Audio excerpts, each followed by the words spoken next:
talk probably. Hey, Bobby. She was. Haven't seen you to say hi. We're probably nicer than most people up here that come before us. Yeah, it was still. It was very civil, yeah. Yeah, I saw that. And that's all we have. I don't have anybody sign up for any Or hearings. did everyone just bring their own?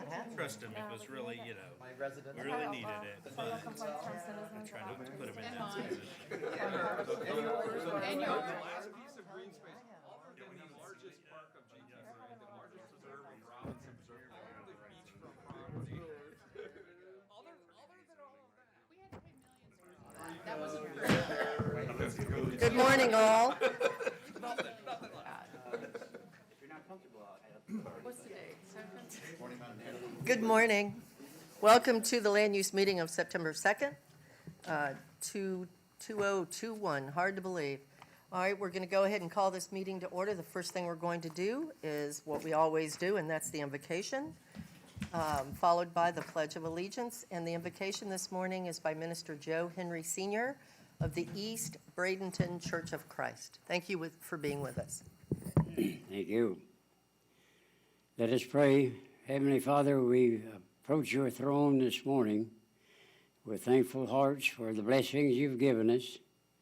We thank you for all you do for us and your preservation of our life. We ask you this morning to continue to bless our nation, our state, our county, and city. And this morning, will you bless this governmental body, that the decisions they make is what is best for the community. In Jesus' name we pray. Amen. Amen. I pledge allegiance To the flag of the United States of America and to the republic for which it stands, one nation, under God, indivisible, with liberty and justice for all. I was in La La Land. I had left. Lose your permanent position. Yeah, he has a new job. Trying to determine the spread. we're going to cut your pay. All right, moving right along. Any updates to the agenda? I'm assuming Rosina? Good morning. Item number 5, PDR 2016 CG SM Ranch LLS, SM Ranch LLDC Development Plan is changes to a staff report, revised specific approval request letter, revised general development plan, and revised ordinance and public comment letters attached. No other changes. These changes are in an attached memo, and we're gonna pass before the item a revised ordinance because we have few typos, but gonna be entered into the records later. Thank you. I'm going to also go ahead and mention that item number 2, Plan Amendment PA 20-03, Ordinance 2122, is being continued to no date set and re-advertised, and we'll get to that here in just a few minutes. All right. So we're going to go to citizen comments for future agenda items. There's a 30-minute time limit. Each person will be limited to 3 minutes. If the 30-minute time period has exhausted, the board will entertain any remaining comments near the end of the meeting with the same 3-minute per person time limitation. I have 2 cards. The first one is Andrea Griffin. Come on down, state your name. You'll have 3 minutes.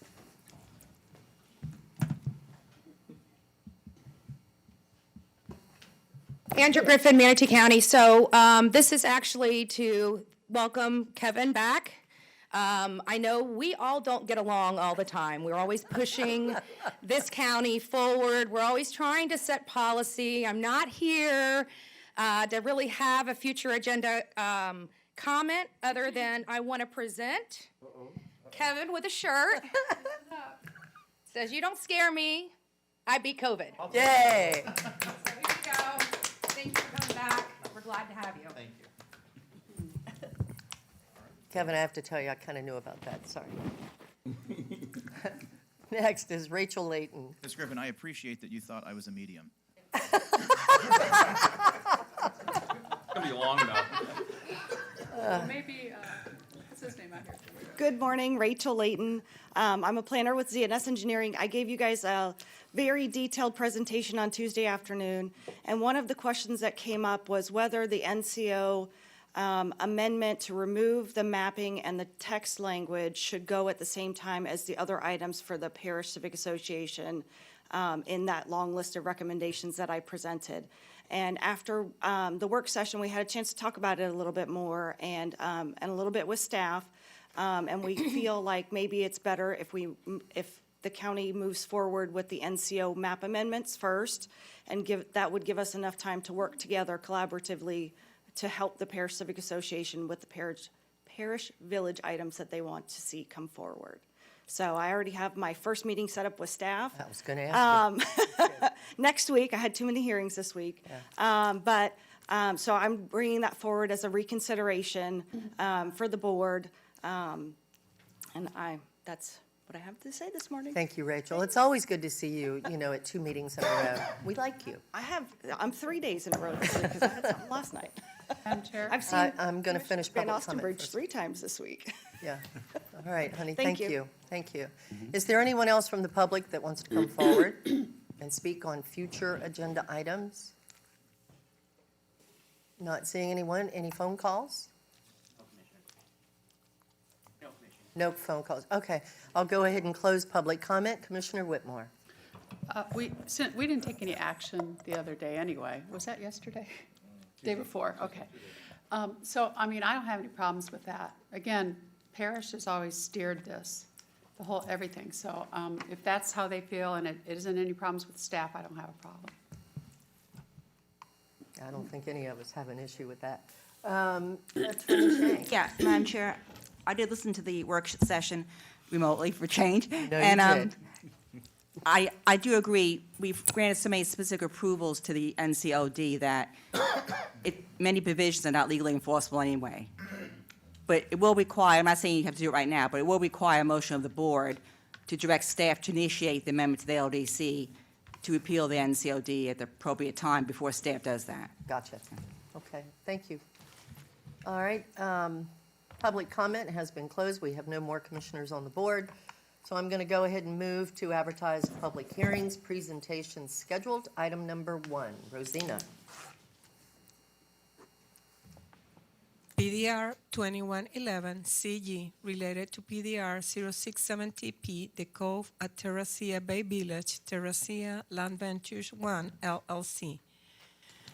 A rezone of more or less 0.63 acres from Agricultural Suburban District A1 to the Planned Development Residential PDR zoning district in the southeast portion of a 15.7.5 acre site, and 15.127 acres are already zoned PDR and generally located in the 2nd Avenue East, more or less 600 feet north of 49th Street East between US 19 and US 41 in Palmetto, and approving a general development plan for an additional 7 multifamily units with at least 25% of the units designated as affordable housing for a total of 39 multifamily units. It's a quasi-judicial case, and the applicant is here to present Mr. Bob Smith. Schmidt, almost. She What a almost great got way it. to start the day. She didn't Yes, get it. ma'am. Would you, Madam Clerk, go ahead and you make the announcement, please. Anyone wishing to speak on any of our quasi-judicial matters would need to be sworn in, and we can do that at this time. Do you swear or affirm that the factual statements and factual representations which you are about to present to the board will be truthful and accurate? Thank you. All right, commissioners, before we get started with Mr. Smith, has there been any ex parte communication on this item? All right, not seeing anyone. Good morning, Bob. Good morning, Madam Chair and Commissioners. It's good to see you again, too. It's only been 2 days, but I'm going to be very short here in my introduction. And my name is Bob Schmidt, for the record, with Land Planning Associates. Mr. Kelly Fry, the developer of this project, is with me.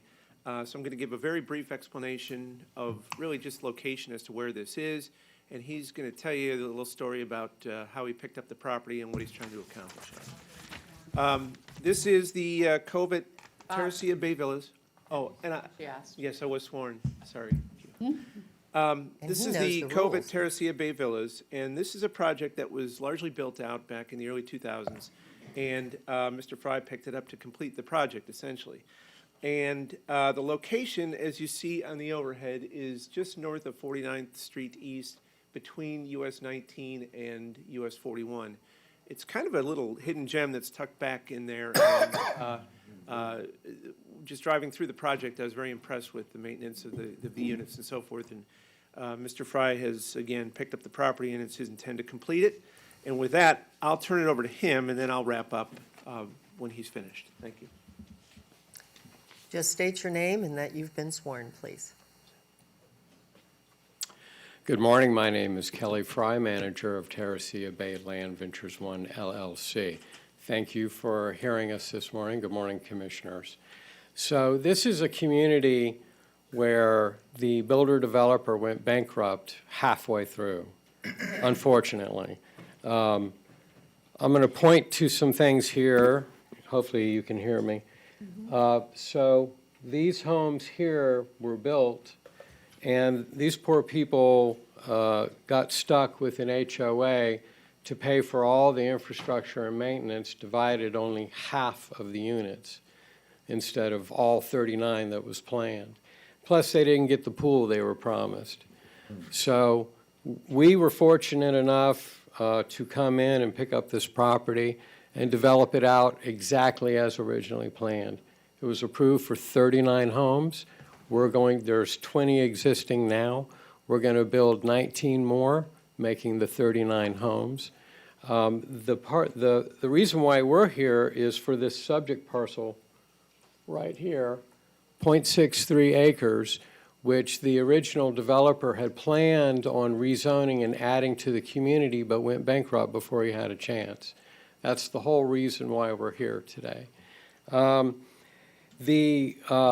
We've been working very, very closely with the existing HOA to blend into the community, and we've entered into a maintenance and cost-sharing agreement so that we use the same vendors and we cost-effectively spread it out over all of the 39 homes once we're totally done. They couldn't be here this morning, unfortunately, due to work. They all work. This is workforce housing. We have 6 villas under contract, all below the workforce housing limitations. And in fact, currently all of the homes to be sold are priced below the workforce housing limits. They did email me a letter in support of this rezone. Bobby Roy, it was forwarded to Bobby Roy. She just printed it out, like the very efficient person she is. And may I read it for the record? Yes, Okay, please. thank you. It doesn't say to the Manatee Board of County Commissioners, but at the top, it's Manatee Board of County Commissioners regarding rezoning. And I have not read this yet, so we're all going to hear it together for the first time. And he signed it. Dear Board, as a board member of the Palms of Minnesota Villa Association, that's the name of the homeowners association of the pre-existing units, I would like to say how pleased we are that Kelly and his development company will be completing the community development with the pool and residential units for a total of 39 units. Kelly was a pleasure to work with, and his attention to our association needs and requests were outstanding. I'm reading that for the first time, good to know. And looking forward to a continuing working relationship with him and his development company. I thank the Manatee Board of County Commissioners for this time to express my opinion in the full support of the rezoning for this community. Thank you, Kurt Klein, VP, Palms of Minnesota Villas Association, Inc. And so that's the background and the history, and that's why we're here today. And I really do appreciate everybody's consideration. Thank you very much. All right, thank you. Commissioners, now is the time for any questions to the applicant. I don't see anyone on the board. All right, moving right along. Staff presentation. Rosina.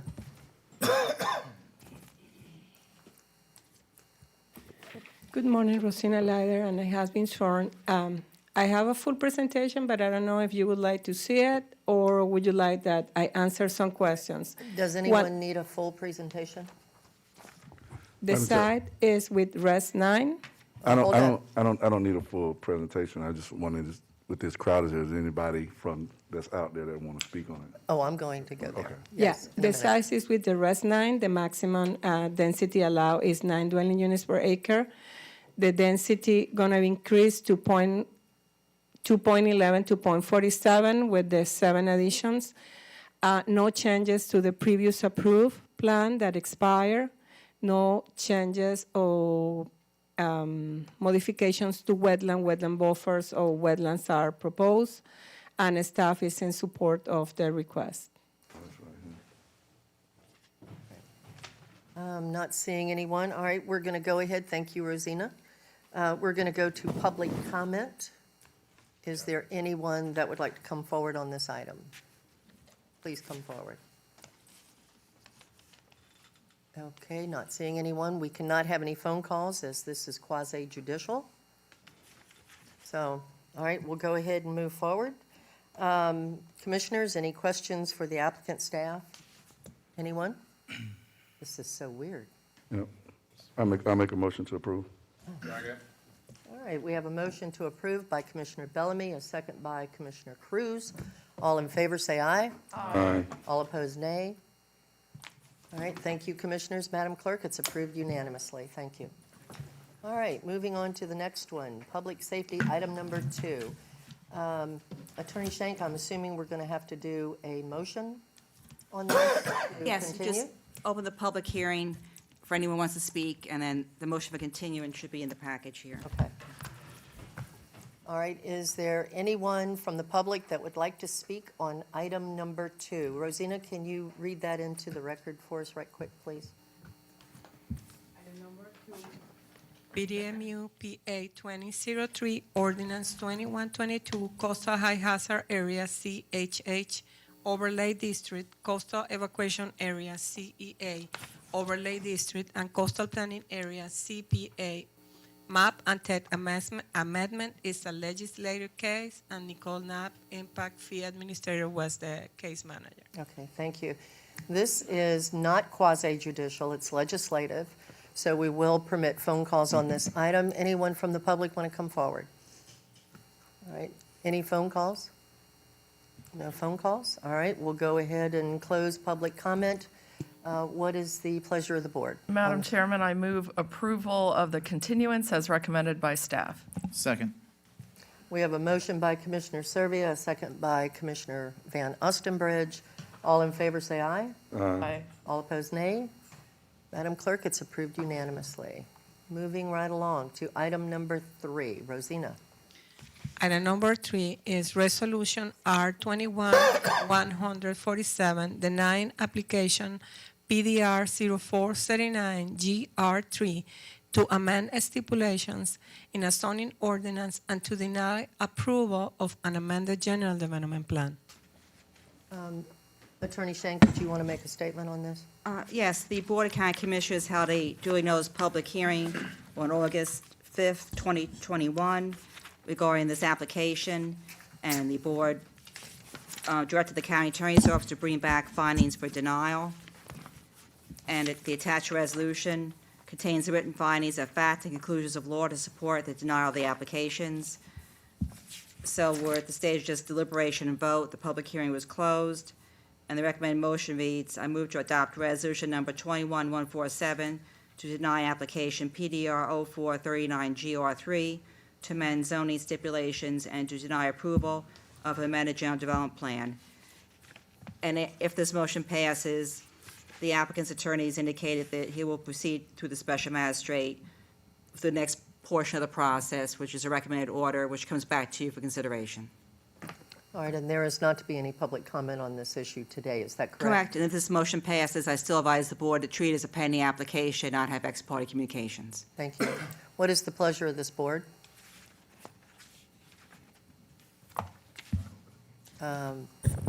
I move to adopt resolution number 21-147 to deny application PDR 0439GR3 to amend zoning stipulations and to deny approval of the amended general development plan. I'll second that. So we have a motion by Commissioner Cruz, a second by Chairman Baugh. All in favor, say aye. Aye. All opposed, nay. All right, am I to assume it's approved unanimously? I didn't hear people. You didn't hear Hello. me, so yeah. I know, but still, I don't like to just, I said aye. I'm sorry? I said aye, I did not say. Okay, I'm sorry, I didn't hear Speaking for you. me, I can't speak for you. Madam Clerk, it's approved unanimously, I assume. Thank you. All right, moving right along to item number 4. Go ahead. Item number 4 is PDC 0454 CPR AP Bradenton Limited Partnership Royal Park Crossing Phase 3. Is amending and restating Ordinance PDC 0654P, providing for a rezone of 1.88 more or less acres from the GC General Commercial to the PDC Plan Development Commercial Zoning District and part of a commercial subdivision, Lot 4, and to approve a revised preliminary site plan in order to create lots 3A and 3B for a total of 5 commercial lots on 2358 acres for a site generally located on the north side of 53rd Avenue East, State Road 70, south of 51st Avenue East, west of US 301, and east of 24th Street East, Bradenton. It's a quasi-judicial. Mr. James Rigo is the case manager, and here is the Mr. Bob Smith, again, What was his name? Schmidt? presented the applicant. I don't believe I know him. Makes our day when All right, Bob Commissioners, this is a Three quasi-judicial times, item. 3 different ways to pronounce it, that is good. I know. comes. Yeah. Getting ready to. This item is quasi. Has there been any ex parte communication? Do we need a full presentation on this item? Yes, I would like a full presentation. Thank you. Okay. All right, then moving right along. Mr. Smeet. Thank you, Smith. Madam Chair. Commissioners, for the record, my name is Bob Schmidt with Land Planning Associates, and I have been sworn. John Foley is here with me. He's been the engineer on this project, and there's a lot of history to this project. Many years ago, I actually worked with John at the time, Lombardo, Foley, and Caleric, and that firm has done the engineering on this project for many years, over 20 years. I think in '98 is when it started. What makes it a little bit confusing is that there's an element of a rezone. Here's the aerial just showing you where this is. I think most people are familiar with the site. It's between 51st and 53rd Avenue, right there on 301. It's where the movie theater is. And I'm going to show the zoning map quickly because, oh. Here we are. Okay. The parcel you see Zone GC there had been previously zoned PDC, and we're just bringing it back into the rest of the project as PDC. If, I'll leave that explanation to Jim because I'm still a little bit, I just don't quite understand how it got the zoning that it did. And then here's the aerial showing the theater and the out parcels. This entire subdivision still has a valid certificate of level of service, but the site plan has expired. So we're back in to be able to develop out the rest of the project. And that's really essentially it. We don't have site plans for the individual sites. This is a general development plan. I believe, though, that there's a pending final site plan for the corner piece at 53rd and 41. But again, I'll leave that to Jim. It's certainly consistent with the surrounding area. It's essentially the completion of an existing commercial subdivision. I did read the staff report and talked with Jim in preparation for this, and I find the request to be compliant with the comp plan and the code. And with that, we ask your approval, and I'll be happy to answer any questions if you have any. I was waiting. Commissioner Servia. I just have one question, Bob. The specific approvals that are in the staff report, were those previously granted, or are there new ones, and can you kind of go through those? There's one new one. I apologize. I thought they were all carryovers, Commissioner Servia. If Jim can help me on that, I would greatly Okay, thank appreciate you. it. Thank you. All right, I'm sorry, hold on. All right, staff presentation.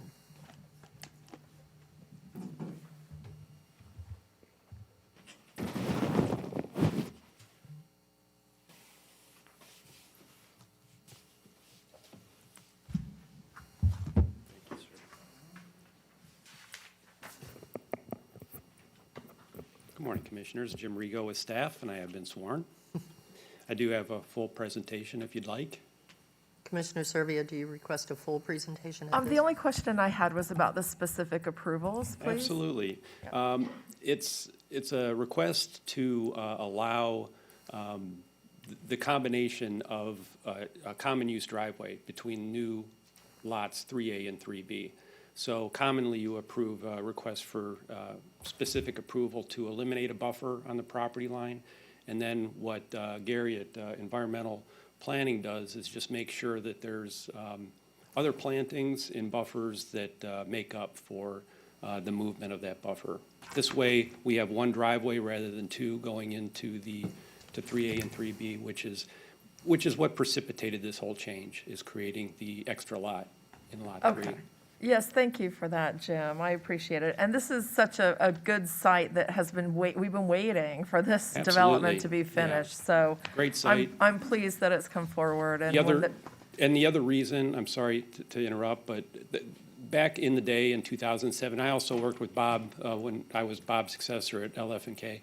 And there were some really unnecessary setbacks established with this project back in the day, and it's made it very hard to develop this site for the developer. So with this, we are kind of putting back in the setbacks that are appropriate for this planned development commercial. Thank you. When the time is right, I'd like to make the motion for approval. Yes, ma'am. All right, I'm going to go ahead. I don't have any other commissioners on the board. I'm going to go ahead and open public comment on this item. Is there anyone from the public that would like to come forward and speak on item number 4? All right, this is quasi, so I cannot have any phone calls. I don't see anyone. I'm going to go ahead and close public comment. Commissioners, are there any questions for the applicant or staff? Not seeing any.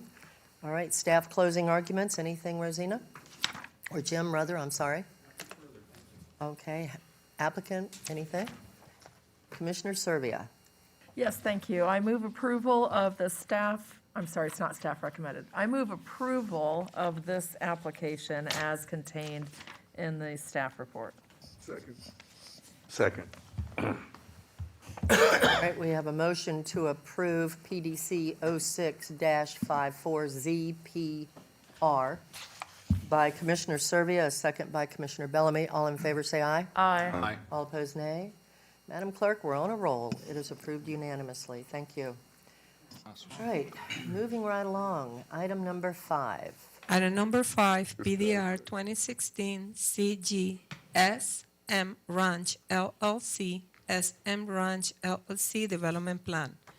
It's a rezone of more or less 252 acres generally located in the northeast corner of Spencer's Parish Road and Golf Course Road, commonly known as 5300 Spencer Parish Road, Parish, from General Commercial North Central Overlay A MCO to the Planned Development Residential PDR MCO zoning district, retaining this North Central Overlay District and approving a general development plan for 746 residential units.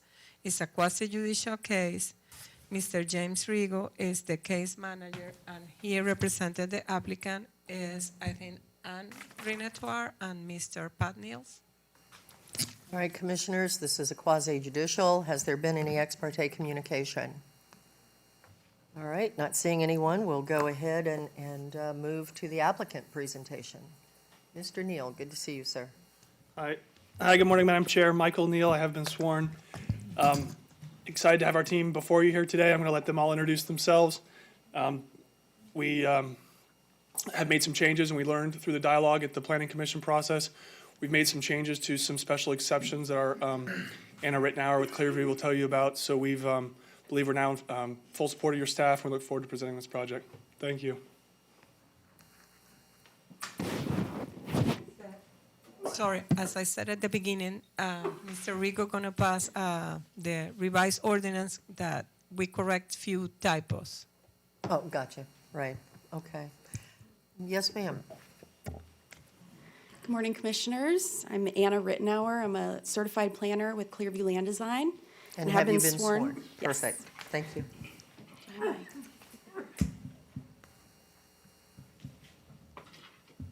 are you looking for? Here it comes. The clicker? The clicker, here it comes. Clicker?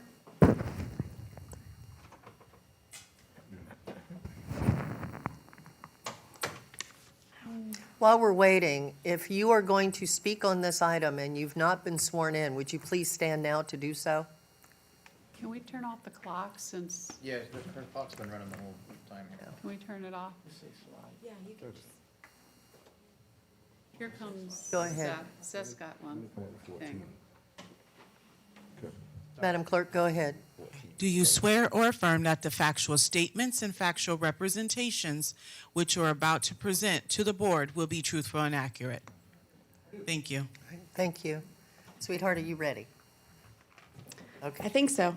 We've got the clock. All right, go ahead. Gotta back up, okay. All right. Area outlined in red is our SM Ranch project limits. The property is located northeast of Golf Course Road and Spencer Parish Road. It's adjacent to rural residential uses to the north, east, and west. Canoe Creek Phase 2 is adjacent to the south, and you can see on the map that the land is bifurcated by wetlands. Here's a map of surrounding concurrency projects in the area. You can see here that it's a good comparison of this project relative to surrounding approved projects, such as Canoe Creek, Twin Rivers, Rye Ranch, Gamble Creek Estates. Existing zoning on the property is agriculture. To the north, east, and a portion of the west is also agriculture. To the south and west is planned development residential. Here is the proposed zoning map. The planned development residential is consistent with the development pattern of the area. The comprehensive plan states that development should occur from west to east, and there's a few other large planned developments already approved to the east of this project. The subject property and all adjacent properties are within the Urban Fringe 3 future land use classification. The UF3 category allows for up to 3 gross residential units per acre and 9 net units per acre. The entire area was adopted under UF3 with the comprehensive plan, which means that this area was always contemplated for this level of density. Here is our general development plan with the wetland conservation area shown in green. Development is planned to the east and west of this area, with a small wetland impact only for access near the southern end of the property. The main points of ingress and egress to the site are from Spencer Parish Road to the west and Jim Davis Road to the east. So now I'm going to go through each of the specific approval requests as briefly as possible. The first one being the optional elimination of buffer plantings in the event residential homes are not developed within Phase 1 West. The Land Development Code requires a landscape buffer to be installed even if Phase 1 West only consists of floodplain compensation. We believe that installing this buffer in this instance defeats the purpose of buffer separation since there's nothing to separate from. As typical with a general development plan, SM Ranch has not yet been fully engineered, so once more detail has been evaluated, it may be determined that Phase 1 West is used only for floodplain compensation. If that occurs and no residential homes are built, we would request that no buffer plantings in the area shown in green to the west would be installed. The second specific approval request is to allow a variable roadway buffer width along Jim Davis Road with a minimum of 20 foot wide and an average of 50 foot wide. The intent of this code requirement is to provide a compatible landscape buffer along the roadway to provide separation and protect residents from light, noise, and other impacts. All required buffer plantings will still be installed within the varying buffer width in the area highlighted in green on the east. Allowing the variable buffer width gives flexibility to the landscape architect to design landscaping that follows the contour of the natural land. Rather than a straight buffer with evenly spaced plants, as shown on the right side of the screen, this varying buffer would likely appear curvilinear and staggered for a more aesthetic layout, which is also on the right side at the bottom corner. The third specific approval request is to reduce minimum front yard setback for front-loaded garages from 25 to 23 feet and reduce side yard setback from 8 feet to 5 feet. The purpose of rezoning to PD is to provide flexibility and creativity in development, and this reduction is consistent with recently approved PDs in the area. The reduction will also not have any negative impact on surrounding residential developments. Although there's a reduction in garage front setback, there's still opportunity for interruptions of the continuous facade with a recessed garage. The next specific approval is to increase maximum perimeter buffer wall height from 9 feet to up to 12 feet, only in the area indicated on the GDP. The parcel shown adjacent to the west currently runs a dog kennel. In order to promote residential compatibility and mitigate the noise, a wall up to 12 feet tall will be installed with the required buffer plantings on the outside. The applicant's proposed stipulation related to this request has been included in your update memo, and I'm just going to read it into the record. The buffer adjacent to the parcel to the west of the project may include a maximum 12-foot-high wall with required landscaping to be installed on the exterior side of the wall. Actual height of the wall will be determined by the developer at time of final site plan. The final specific approval request is to allow travel lane pavement width to be reduced from 12 feet wide to 11 feet wide. Consistent with current market trends and the area patterns of development, 11-foot wide travel lanes are proposed within our typical 50-foot right-of-way. This reduced pavement width allows for increased landscaped area and reduced neighborhood road speeds, while also leaving additional space for utilities and other easements. We have proposed additional language to go into the notice to buyers stipulation. It's also been included in your update memo, but I'll read it now. On-street parking is prohibited within the internal streets of this subdivision if an 11-foot wide travel lane is provided. So now, we know there's a few resident concerns with this project. We heard those at the Planning Commission hearing and learned a lot. We've done our best to try to include as much information for their benefit and yours today.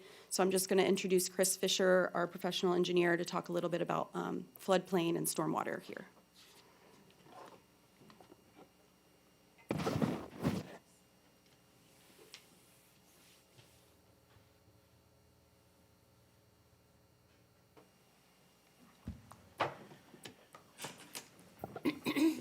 Good morning, Chris Fisher with Clearview Land Design, and I have not been sworn. Apologize. Stop everything.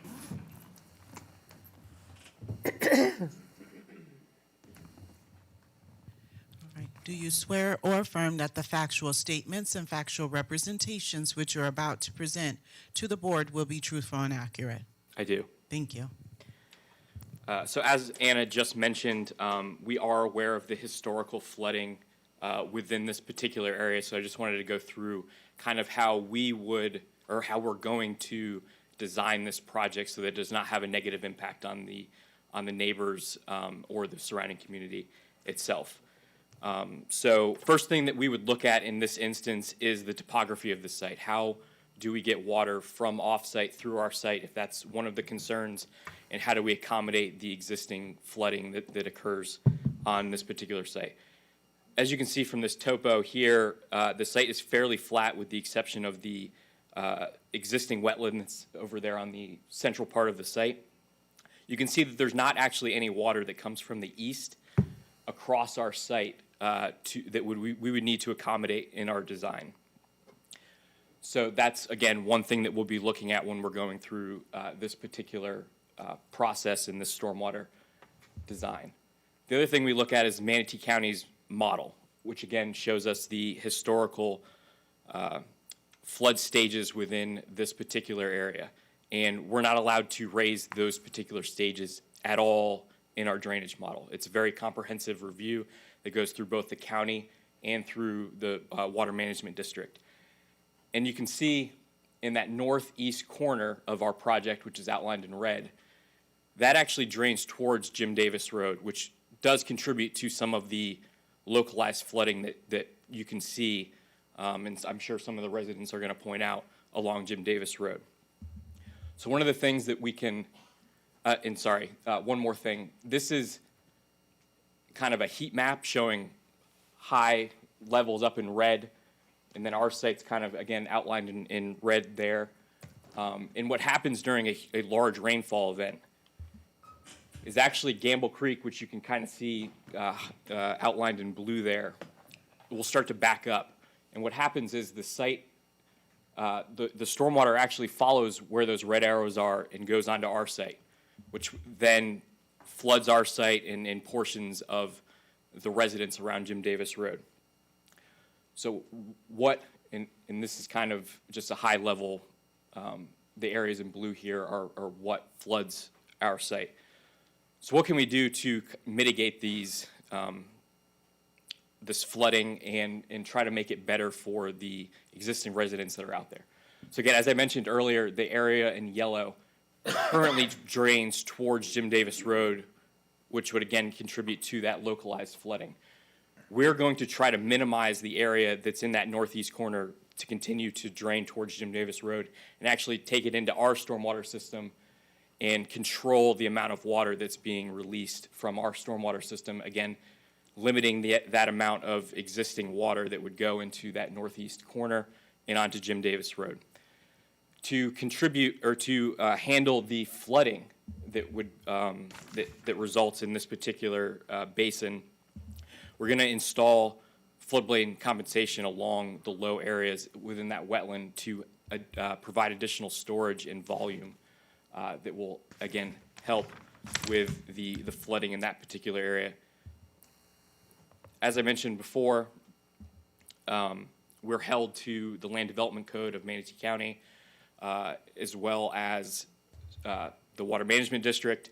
And actually this Gamble Creek requires us to reduce our discharge rate from our stormwater ponds. We need to attenuate and reduce the runoff by 50% for a 25-year storm event. So again, helping the flooding issues within this particular basin.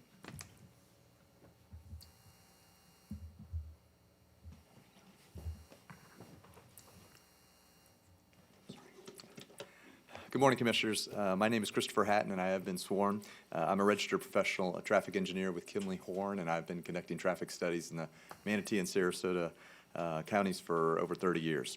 And I actually conducted the traffic analysis for this GDP for SM Ranch. And I understand there are concerns and issues that the residents have, especially along Jim Davis with the one-lane bridge and the traffic potentially.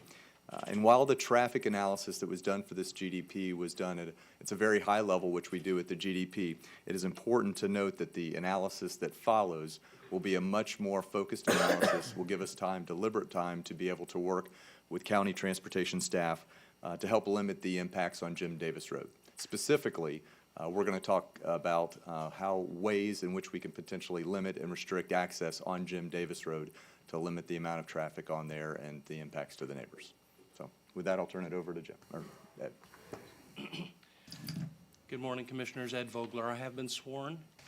And just a couple of follow-up comments. First of all, your process works. We heard a lot of comment at Planning Commission. We've made revisions. We now have the staff support, which is important to us. We try to come to you in that framework. And so I just wanted to make a few closing comments to highlight a couple of items. Jim Davis Road connects to Golf Course Road on this little map that I have. And the part in yellow, we have rebuilt as part of our Canoe Creek project. So that's a brand new roadway. And then when you go just a little bit farther north, you'll enter into our site in in the southeast corner of the site, a very limited extension. And so Jim Davis Road itself is not the primary, northbound traffic is not the primary distribution of that traffic. We also have this connection that we're planning with your staff to the west, which would connect to Spencer Parish Road. And so these are plans that are ongoing. A couple of things that might surprise folks is Golf Course Road is planned for 4 lanes, 120-foot right-of-way, golf course. Spencer Parish Road, 4 lanes, 120-foot right-of-way. This is a growing area, and we're planning for the roadway connections and the roadways that will be required to support these projects. Concurrency is deferred at this point, as Christopher mentioned, because this is a general development plan, but we also have had an initial review, and the conclusion of the staff is it appears the potentially impacted roadway segments will have sufficient capacity for the proposed project traffic. So we've hit those marks. As it relates to stormwater, these are pretty extraordinary stipulations, and they were in black and white on there, but they're very extensive stormwater stipulations, and I'll close only by reading to you this. The drainage modeling shall demonstrate no adverse impacts will be created to neighboring properties. That is the regulatory standard, that is our standard, and that's what we will demonstrate at construction drawing approval. Thank you. Thank you. All right, we're going to go ahead. Are there any questions, commissioners, to the applicant? Commissioner Servia. Yes, I have just a couple of questions. And Mr. Vogler, thank you for the Jim Davis review, because I had remembered it was an old road that flooded a lot and was recently redone. And so the flooding has been reduced. Would you say has been reduced? Yes, it has absolutely been reduced as we built the new segment. Okay, And, right. and then we're going to build a further segment. Okay, all right. Can you tell me a little bit about Spencer Parish Road? So 120-foot right-of-way. So are there plans to realign Spencer Parish? Does anyone know about that? I will say briefly that I'm aware of those types of conversations that are ongoing, and we're very, very much in support of that. We have, my clients have several projects in this region, one that you approved 2 weeks ago, and one that you're going to see in November across the street. And so we've been active in this area, and we're very committed to that, and I think your transportation staff is aware of that as well. Yeah, okay, that's good news. And the wall, can you tell me a little bit about the wall? Because we don't often see 12-foot tall walls except along the interstate. So is this going to be like a noise mitigation wall? Will it look like that, or? It will be attractive if we build it, because we're going to have residences on that side. If we don't have residences on that side because it's floodplain, then there'll be no wall, more likely than not, or possibly not. There's also a 75-foot setback required from dog kennel, from the sort of noise generator over there. 12-foot wall, it's a noise abatement wall, and it's going to be expensive to engineer, it's going to be expensive to install, and we haven't made all of those judgments yet. One of the things we did ask for was a 20-foot wall. And we may have consulted a little with the staff and said, that. So now it's 12, and, the reality is you come here and you say, we're going to build this 12. I don't know that. I think it depends how the floodplain goes and so forth, but we'll have the right to do that. And the woman who operates the dog kennel that operates it there, she has her right too. And so we have to buffer ourselves from her. Mm-hmm. Yeah, I appreciate hearing that. They are very expensive to build. And so what you're planning is up to 12 feet if you need it. All right. And I'm sorry, Mr. Neal? Oh, yeah, yes, ma'am. I was just going to comment. So just as our thinking has evolved, I've actually personally camped on the property, and I'm sure the family who owns the property is here, and their mom rode horses here for years. We do know I think it's called Call Me Farms. We do know the dog kennel exists. And I was actually we were very surprised by the level of noise. And at Planning Commission, a neighbor who actually lives on the east side of Jim Davis Road pointed out, she said, that wall's not going to do anything. I can still hear the dogs from inside my house. So, that helped evolve our thinking. Hopefully the residents who live there, everyone's going to be happy and no one's going to be disturbed. But we were just trying to be proactive. To answer your question, yes, initially we were planning a 20-foot, they call it a mass-loaded vinyl. It's actually exactly what they put on the interstate. We thought that might be a solution to stop our future residents from then, of course, complaining and negatively impacting the kennel. I mean, the lady's been running that for decades from what I can tell. So what we would not want is to build houses and then she has a noise complaint, frequently and things. So our thinking has evolved. It is very expensive. ultimately, we would like to not build a wall and have our residents be happy, but that was the thinking. It's evolved, and there's still a long planning process, so if there's strong objections in the community, et cetera, about the wall, I'm more than happy to have that dialogue with neighbors. So. Yeah, and there's so many different ways to mitigate noise, whether it's vegetation or distance or walls or all of those things, I understand. And is there a stipulation asking that this dog kennel be placed on the notice to buy or so future? Yes, ma'am. Yes, Yeah, ma'am. okay. Yeah. Okay, thank you. Commissioner Satcher. I was just going to ask on the connection to Spencer Parish, is that a commitment or is that a possibility? And is there a number of homes where it does become a commitment? Commissioner Satcher, so our intent is to build that as soon as possible, contemporaneous with the permitting, although there is an Army Corps process to cross a jurisdictional wetland. So that's why we have obviously allowed for both connections to the east and west. I believe your fire code calls at the 100th CO that both connections exist, but we think that the connection will be built, at the start of, when the subdivision's opened. So my intention is that the primary marketing entrance be from the west on Spencer Parish, not from Jim Davis. But the reason we have both connections is because we don't control the Army Corps permitting timeline to cross that wetland. But my intent is that the main traffic comes from Spencer Parish. I think the point is, it is a project commitment. And so what happens in a phased project, you'll build up to 100 before you have to have the second means of access. So project can start and while you're going through core permitting and other things. But your question is it a commitment? And the answer is yes. Anything else, Commissioner Serbia? Satcher. I'm sorry, Satcher. Anything else, sir? No? Attorney Shank, did you have something? I just had one clarification while the applicant was here. My understanding is the most recent update memo, it says that the wall to the west is a maximum of 12 feet, not 20. Right. Yeah. I just want to be correct, because I heard some people say 20. I assume. Correct. But it was originally. Okay, I just wanted to make sure. Then it went Yes, down. ma'am. We initially thought about it and applied for 20, and we're now asking for 12. Okay, thank you. Thank you. All right, well, I've got Commissioner Whitmore and then Commissioner Satcher again. And just the disclosure to owners, I know you guys did something on West Bradenton next to Pomasola Botanical Gardens, and same kind of issue with, they had the weddings and all the events there. And I don't know if Kevin has, but I've never had a complaint there yet, and you did some type of mitigation there. Was it a wall? I don't think it was. I think it was heavy bamboo and vegetation. Yes, we did sound barriers, and we put You did? treatments in the homes, if you recall. We Oh. had stipulation for home treatments in there.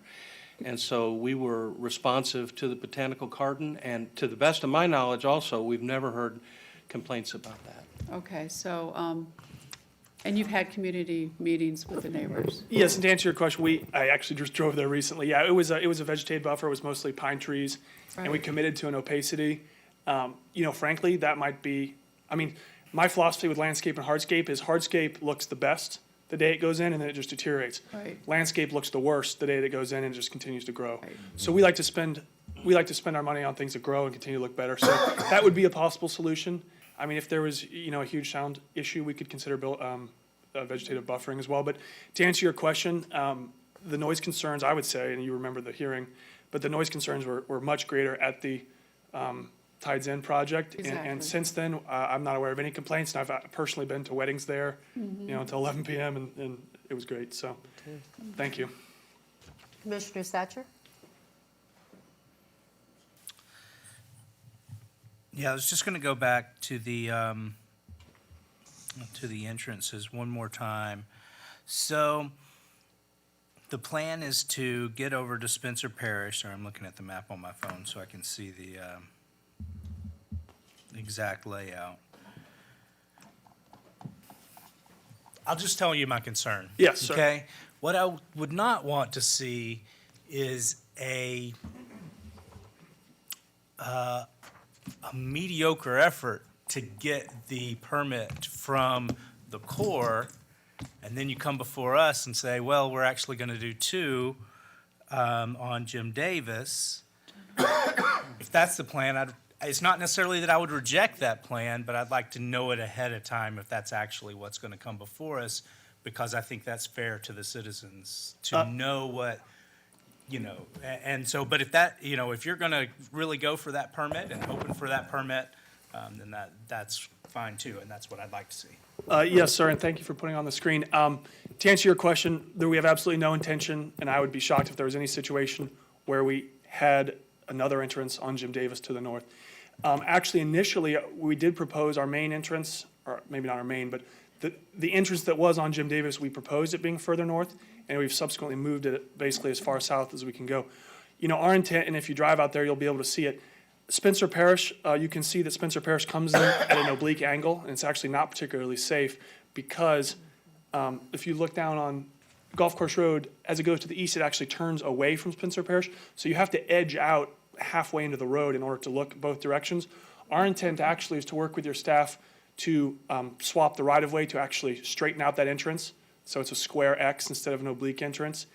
And it's actually right across from our marketing entrance to Canoe Creek. So we want our traffic to be across from the other grand entrance. So the idea is have entry monument, large entrance, and it essentially mirrors a very wide, very attractive entrance that you see at Canoe Creek. So, I can tell you just commitment, verbally, was absolutely no intention for subsequent requests for access on Jim Davis. Thank you. All right, I don't have any other commissioners on the board, so we're going to go ahead and go to staff presentation. Here's the update. Thanks.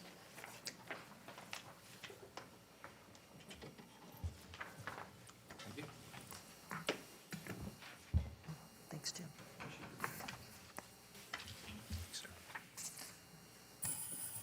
Joe.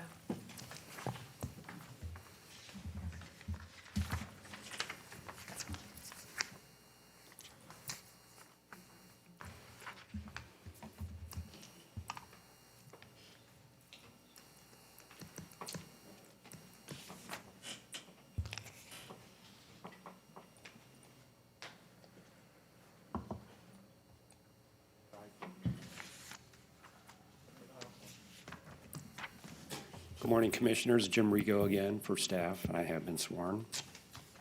Pleased to be with you again to present the SM Ranch LLC.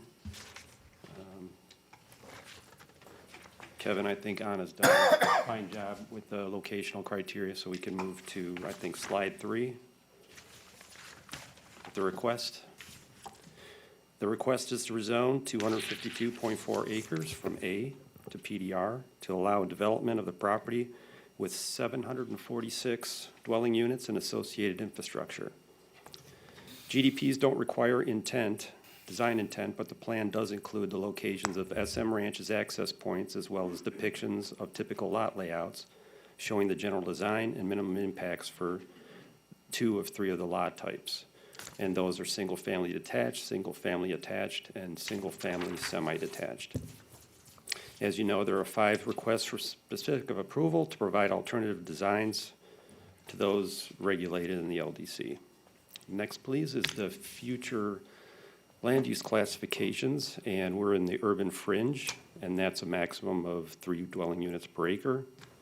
And those ranges potential uses are short-term ag, medium-density clustered residential, neighborhood and community commercial, public, semi-public, recreation, and school use. Next, please.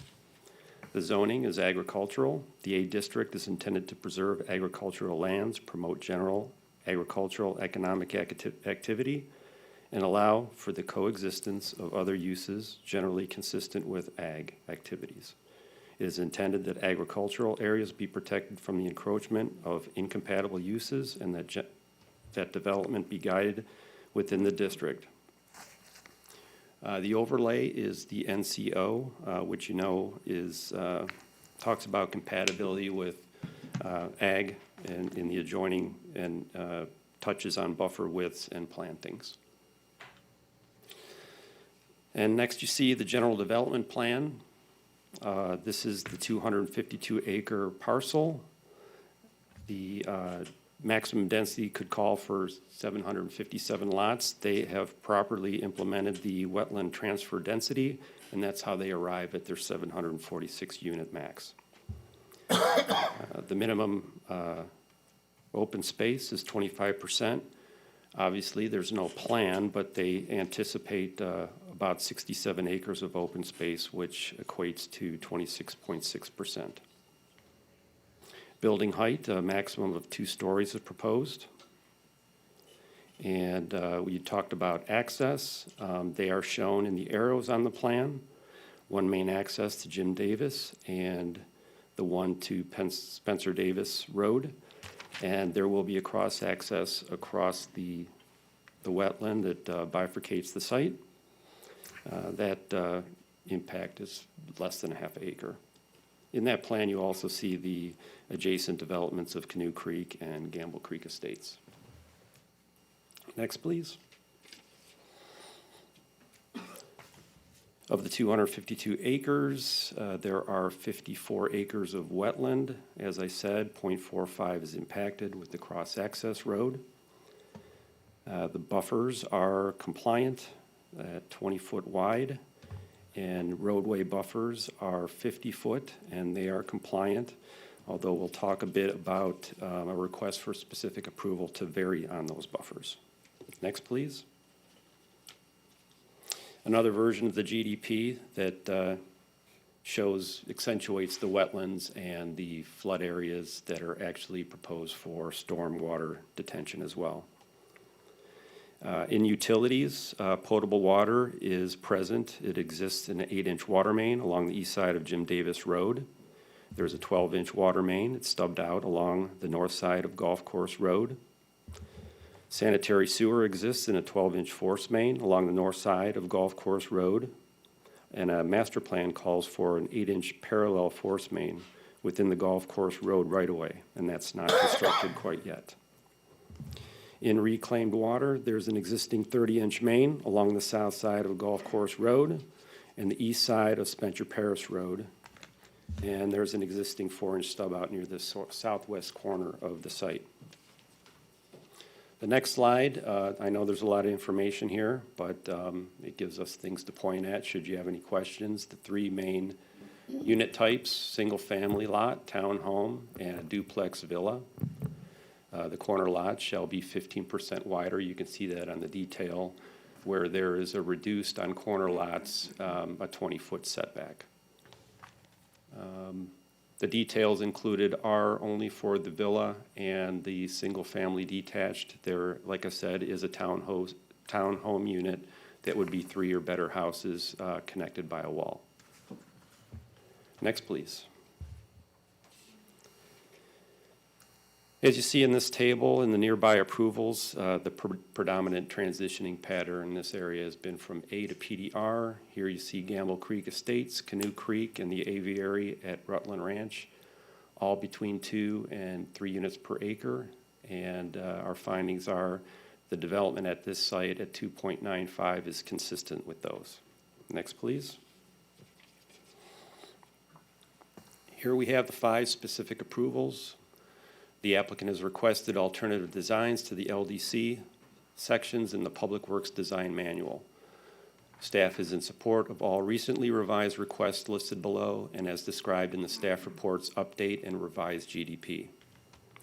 The first, section 403, 12, D, 5, and 6 to eliminate the greenbelt buffer and the tree planting requirements for the area adjacent to the future residential phase within the project if residential development does not occur. Section 511, 6C, which limits the height of fences, berms, or combination of the 2 to 9 feet. The applicant is proposing a fence, wall, or combination berm, 12 foot in height, along the property line where the project abuts a dog kennel for a distance of approximately 1,382 feet. Section 403, 12D, 5A, reduce the roadway buffers from 50 to as little as 20 feet to accommodate right-of-way with a 50-foot average width overall. And then Public Works Manual, Part 3, Section 313, private streets, Section B, 6K, to allow travel lane pavement width to be reduced from 12 to 11 feet. And then section 402, 7D7 to allow for a 2-foot reduction to the front yard setback from 25 feet as required in the code to 23 feet, and a 3-foot reduction to the side yard from 8 to 5 feet. Our analysis and finding on the specific approvals, these have been supported by staff since Planning Commission, section 403, 12D, 5 and 6. Staff's in support of the request to waive the requirement of having a roadway and greenbelt buffer if no residential development is proposed for the west face. Staff has found the purpose of the LDC regulation is satisfied to an equivalent degree by the proposed design because the site has a large wetland conservation area within Phase 1 East that will provide adequate screening and buffering. If no residential development is proposed within Phase 1 West, there is no need for the greenbelt buffer. Section 403, 12D5, staff's in support of the request to reduce the roadway buffer along the adjacent thoroughfare roads from 50 to as little as 20. This is a specific approval you've approved in the past. We ensure that there is an average of 50. There may be less down to 20. There may be more, but we ensure that there's an average of 50. So staff is in support of that one. Section 402, 7D7, staff is in support of the request to waive the minimum front yard setback requirement of 25 feet to allow for a 2-foot reduction to 23 feet and a 3-foot reduction to the side yard setback from 8 to 5. You commonly have approved that in the past as well to make it just to ensure that there's 25 feet from the front of the driveway to the back of walk. And for the reduction of the side yard setbacks, the applicant agrees to provide a minimum of 10 feet between the accessory structures, should they be air conditioning units or pool pumps, what have you, along the side yards that are less than 8 feet. This will alleviate potential side yard drainage concerns. Next, the requests below have been revised by the applicant since being rejected by the Planning Commission on 8/12 with the recent changes provided to both the request and to the modified GDP.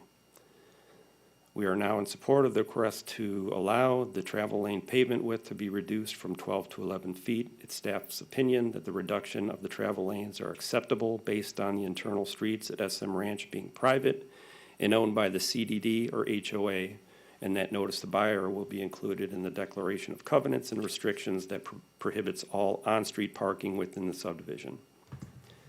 And staff is now in support of the request to increase the maximum perimeter buffer wall height from 8 feet to up to 12 feet, only in the area indicated on the GDP for a length of 1,382 linear feet, to provide additional buffering and noise attenuation for the adjacent kennel.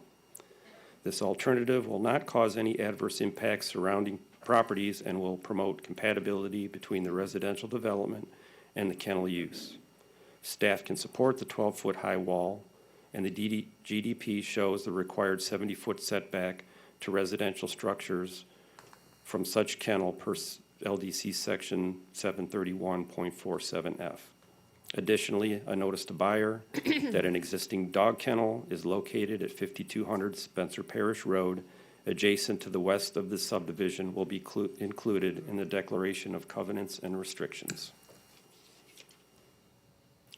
Positive aspects: the development is a logical expansion of the PDR zone communities of Canoe Creek and Twin Rivers to the south and Gamble Creek Estates to the west. The project is proposed in a location with existing and available public utilities and services, as there are existing residential communities in the area. Negative aspects: the site abuts a large 2 to 12 acre residential parcel owned agricultural on the north, east, and portions of the west side of the proposed development. And with all GDPs, no specific design layout has been provided to evaluate the project for compliance with section 402.6F of the LDC for superior design. In conclusion, the request appears to be consistent with the comp plan and in compliance with the requirements of the LDC. The Planning Commission approved this rezone request 4-0 with the denial of the aforementioned stipulations since revised and now endorsed by staff. Thanks very much. I'll stand close for Thank questions and you. rebuttal. I just want to go ahead and announce at 10:30, we're going to take a 10-minute recess, so everyone knows. I'm going to go ahead now and go to public comment, and then I'll come back to the commissioners for any questions. I have two cards. The first one is Marcia Gray, and the second is Bonnie Hill. If you'd come up to the podium, state your name and that you've been sworn, and you'll have 3 minutes, please.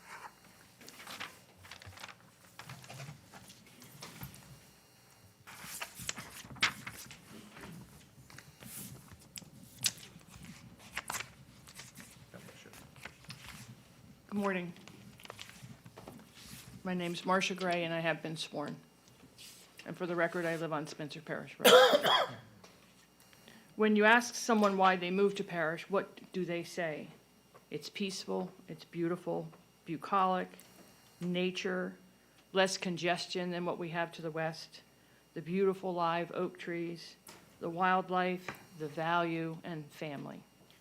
But when you ask them now, this is what I hear. Too much construction, uncontrolled building, increased traffic and speeding, ruining of our open agricultural spaces, damaging the countryside, endangering wildlife, and poor infrastructure. Growth is inevitable and it's expected, but it must be controlled, monitored, and diverse. It needs to respect and protect the very things that drew all of us to Parish, and this is not happening. I started a petition and the response has been amazing. I've had over 400 signatures in a couple of weeks, and there is a ton of chatter on the internet that tells me that there are very, very large amounts of unhappy people out there. I also know of another petition with over 600 signatures specifically regarding the Mulholland Road project and its effect on trend rivers. But most urgently today is the proposed 5300 Spencer Parish Road project proposed by Neal Properties, the SM Ranch. Over 700 homes on 252 acres. It's just another squeeze them in there kind of a neighborhood. It's nestled behind another Neal property, which is phase 2 of Canoe Creek, and that total build out of 3 phases is 610 homes. Within walking distance of Gamble Creek, we have Cross Creek and proposed Windwater. It's a gorgeous piece of land with mature live oaks, perfectly shaped and adorning the property like jewelry. Why do all these developments need to be the same? At the last planning meeting, the presentation said it was in keeping with other nearby communities, but why? Why does it have to be the same? That's exactly the reason not to do the same kind of building. With houses so close together, you can barely get a lawnmower between them. No winding entrances set back off the main road. Houses planted right behind pathetic berms, or sometimes I see no berms at all. Very visible from the road. And how are our roads going to handle traffic? Well, let's just make them 4-lane speedways. Spencer Parish has no business being a 4-lane road. That's not how we protect our community. It has no business being a connector either. What do we have on Spencer Parish? We have about a dozen private homes, a small HOA community, an orchard. We have hay fields, cow fields, an equestrian center. It should be a no-through truck road, not a multi-lane connector. Golf Course Road has flooding and speeding issues. Gamble Creek Preserve has drainage and flooding problems. Jim Davis is not the only one with flooding problems and their 1-lane bridge. It just goes on and on and on. And I only know these areas because that's where I live. But I know it's also happening all over Parish. The builders are swallowing up all our agricultural parcels. Let's talk a little bit about clear-cutting these parcels by developers. Windwater is a classic example. They decimated that cow field on the corner of Golf Course Road and Fort Hammer. They took every old oak tree in sight. Let's plant a new tree, they say. That's the rule, yes. Marcia, you need to finish up, please. Okay, I'm sorry. I'll talk fast. They take every grand oak in sight. They plant new trees, but they plant them all so close together, they'll never, ever be like the grand old oaks that they're ripping out.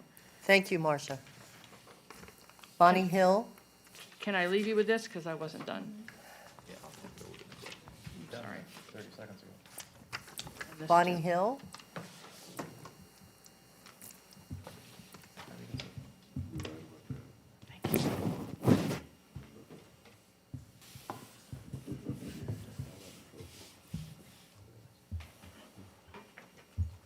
Good morning. Bonnie Hill, I have been sworn in. I represent SM Ranch, owners of the property between Spencer Parish and Jim Davis Roads. Our family is a farming family. My dad needed farm hands, so we have 8 kids in the family. My parents purchased the property over 50 years ago, so you can see we're not investors, not just flipping property. We understand and appreciate land, old Florida land, and we can relate to the concerns of the neighbors about the housing encroaching on them. Our family grew up in Pinellas County. We had a 250-acre dairy farm, milked 400 head a day. Dad trucked our milk to Hood's Milk Plant in St. Petersburg. But eventually, Hood's Milk Plant went away, and as housing and businesses encroached around us, so did our dairy. When Dad passed away, Mom dedicated herself to clearing the parish property, buying cattle, stocking a fishing pond, and her dream was always to build a log cabin on the property. But she was diagnosed with ALS in 2005, so that dream went by the wayside. And she passed away in 2006. Fast forwarding to present, our family of 8 kids are getting on in years. The baby brother, he told me not to say that, he'll be 67 next month. And we just lost our older brother in January at the age of 82. The rest of us would all like to downsize and get on with our affairs, getting them in order. We had hopes that someone would be able to purchase the entire piece and keep it Old Florida, but that didn't happen. So we were approached by several developers, with the Neal family being one of them. They weren't the highest bidder, but we like what they have done down the road at Canoe Creek, and they are a family-owned business. So with 900-plus families moving into Florida per day, housing is going to happen, and progress can't be stopped. We realize there is a drainage problem, but feel that Neal builders are well-equipped to handle improving on that issue, making it better, and building a community that will be an asset to the area. Thank you for your time. Thank you. Is there anyone else from the public that would like to come forward on this item? All right, not seeing anyone. We're going to go back to the BOCC for any questions to applicant, staff, et cetera. Commissioner Satcher. Just have a couple questions, probably for staff, about the specific approvals. So they've requested to do side setbacks from 8 normally, or what would normally be required, to reduce that to 5. Correct. Is that something that we're approving in this area often? Yes, sir. Okay. And then going from 12-foot wide lanes to 11-foot wide lanes, and then also going from 25-foot setback to 23-foot setback. Are we approving that combination often on you? Because you're taking away parking space in the driveway, and then they're going to make it where they can't park in the road too. Yes to both. I'll address the setback on the front of garage, where we always ensure that there's at least 25 foot from the face of garage to the back of sidewalk. And that is typically the setback for the front-loaded garage. The 23-foot is from the front property line, and then the sidewalk would be set back a couple feet from that front setback. The front property line, I'm sorry, the right-of-way line. 23-foot includes the sidewalk or does not include the sidewalk? Let me ask it that way so I. 25 is to the sidewalk line. Face of garage to the sidewalk is 25. We have that cross-section, Jim, if you want to pull it up for him, so you can visualize it. Yeah, you want to you can bring up my presentation, it's got the. Go down the slide, I think it's 14. Commissioner Satcher, may I chime in? 9. Slide 9, As a Kevin. realtor, I can tell you that Neal communities don't allow on-street parking on their HOAs in any of their communities. I'm seeing that less and less anywhere. Mr. Rigo has the information up, but I'm more than happy to comment too, Mr. Satcher. I got it. That's for the lane width. And then the lane width is things that that's a lane width that you've approved in other communities, including Neal's. And they also, in those communities, and I've dealt with them personally, where the HOA documents do have notice to buyers that there shall be no on-street parking. Set a precedent. Commissioner Servio. Yes, thank you, Madam Chairman. And Jim, while you're up there and while we're talking about parking, I was going to say the same thing that Commissioner Van Ostenbridge said, which is when you live in an HOA, usually you have to be parked in the garage or in your driveway and only on the street for a short time. And I know in my community, after midnight, it's not allowed. So I don't know how Neal does it, but I did want to ask a little bit, just kind of talk through the parking. So these are going to be attached villas, I'm sorry, you're shaking your head now. No, I'm sorry. Really speaking. We have no intent to do it villas. We are asking for permission, but we don't have current intent to do villas. Oh, okay. So I'm guessing, well, what I'm thinking is this is probably not going to be marketed to families. I could be wrong. It's probably like, couples. But if someone had a gathering, a Thanksgiving party, where would people park during that time? Can you explain that? I should maybe let the applicant Okay, address some yeah. of these, because now I'm hearing for the first time that there's no villas. So I'm going to allow them to address some of these questions. Yeah, I apologize. Mr. Rigo's absolutely right. We have applied for villas. As you probably know, our villa phase of Canoe Creek is immediately south of this. So, the plans that we're designing right now do not have villas, but they absolutely are allowed. So to answer your question, actually, since we opened up Canoe Creek, and as you're well aware, families, which were formerly concentrated in Lakewood Ranch, have been priced out very quickly. And that's why you see the increasing congestion on Fort Hamer Road, obviously at Williams Elementary in the morning. I mean, I've heard from constituents how many people have been basically pushed north in the county families. So to answer your question very specifically, I would say it's going to be like a 50-50 mix.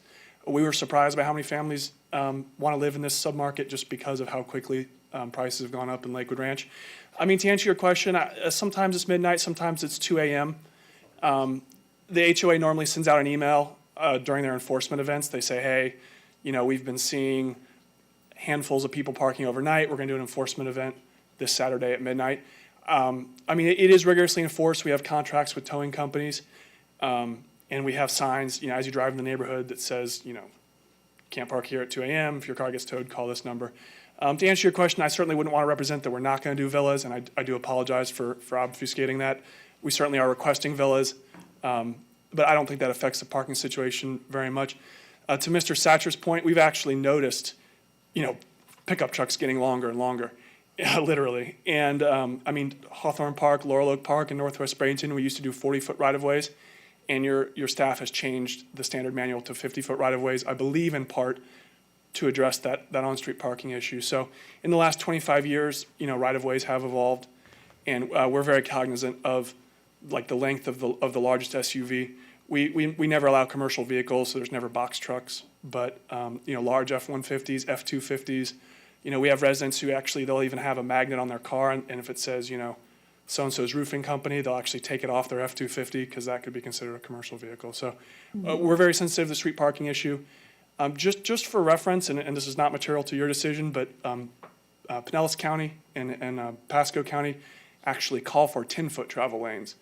Sarasota County has called for 10-foot travel lanes since 2009.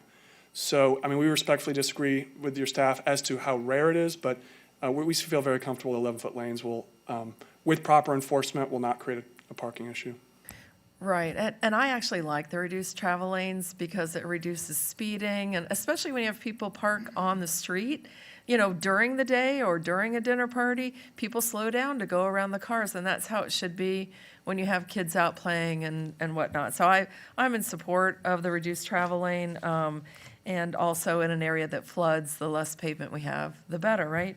Yes, ma'am. I wanted to shift to wetlands just a little bit. So there's a huge swath of wetlands through the property. Are you guys planning to use that as an amenity? Is it a beautiful wetland, or is it, I don't know the quality of the wetland. Can you talk about that a little bit? Yeah, I would say it's quite attractive. It's sort of herbaceous on the south. It's got a ring of oaks, you know, on that interface between wetland and upland. Mr. Christian can probably make his way up here if he doesn't mind. To answer your question, I mean, we don't have specific plans, but passive recreation trails are one of the highest rated amenities. You'll see my brother has done that at North River Ranch. He has a series of trails of different lengths, color-coded. So yes, we're intending to probably do some passive recreation along the stormwater pond so people can walk and look at the wetland. Probably be a primitive trail. But yes, the short answer is it is an amenity, and we're only going to impact it to cross it at its narrowest section. Yeah, that's very nice. I think that'll be a nice amenity. Mr. Christian, did you want to? Yay, Joel. Oh, no, you don't. Major's complete. You are not going to get anything. Hi, my name is Joel Christian. I'm a senior scientist at Ardura. I'm an environmental consultant for this project. I have been sworn. Like Mr. Neal said, the wetland to the north is predominantly forested, so it's a pretty nice system up there. It's been pretty well maintained.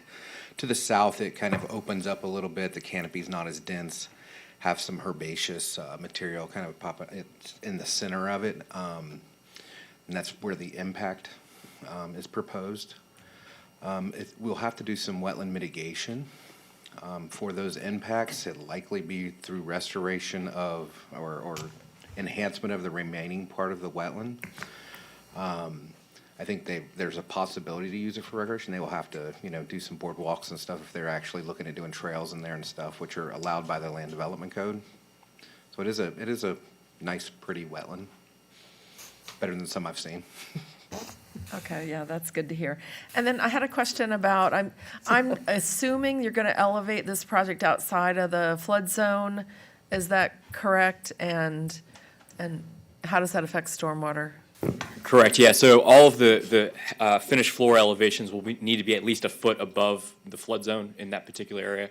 And again, we're handling the floodplain compensation with floodplain compensation ponds and modeling efforts. Excuse me, can you state your name for the record? I'm sorry, Chris Fisher with Clearview Land Design, and I have been sworn. No, he And has. and I also heard that not only will you be retaining all of the water that currently leaves the site will be retained on the site, but up to an additional 50%. We're reducing the runoff rate. We're not retaining all of the runoff. We're reducing the discharge rate by 50%. Okay, reducing, okay. Which is And that normal. is all that I have. Thank you. Commissioner Whitmore, if you could finish up in 2 minutes, it'd be great, so we can go on recess for 10 I'll minutes. finish up when I'm done. First of all, this is already allowed 3 units per acre, and this is 2.95 units an acre, so they're in compliance there. And there's nothing really here that I haven't seen somewhere else in Manatee County. The variable road buffer, Joel was very involved when he worked here. I think it was in North County, and I actually think it was a Neal project, and where we did meandering buffers, and then I've seen it in other projects since then. So I remember you being involved with that project, Joel. So the 25 to 23 feet, we've been doing that for a while now. It's kind of changed, evolved that way, so that's nothing new.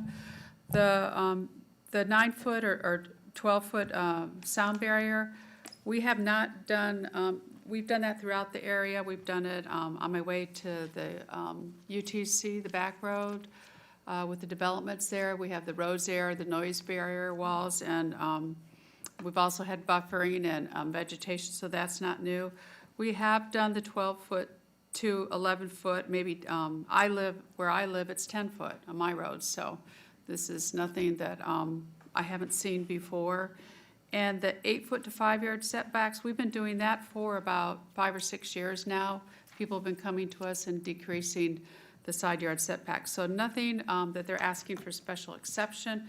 It's nothing that we haven't done before from what I've seen on this list. Is that it? Yeah. All right, it is 10:39. We're going to go on a 10-minute recess. Thank you.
that's a little Literally haven't difficult. said a word until that second.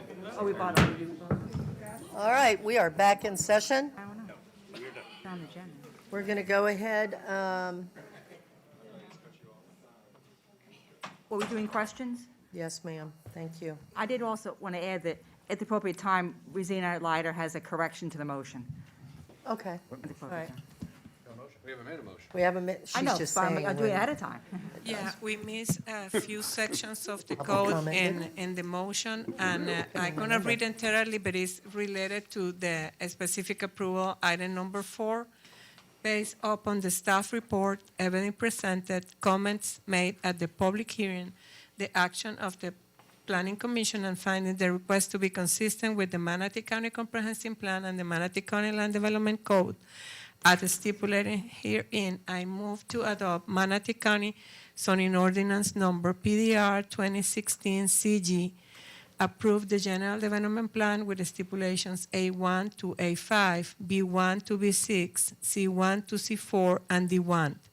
Adopt the findings for specific approval and grant a specific approval of an alternative to Land Development Code sections 403.12.d.5 and 6 to eliminate the greenbelt buffer and tree planting requirements. 2, 511.6.c to increase the height of the fence from 9 feet to 12 feet for a length of 1,382 linear feet. 3, 403.12.d.5.8 to allow a variable width roadway buffer. 4, Public Work Manuals, Part 3, Section 3.1.3, Private Streets, Sections B.C.K, and Section 1001 of the Land Development Code to allow a reduction to the travel lane pavement width from 12 feet to 11 feet in width. And 5, 402.7.d.7 to reduce the front yard setback from 20 feet to 23 feet. Madam Chair, I'd like to make a motion to approve as read.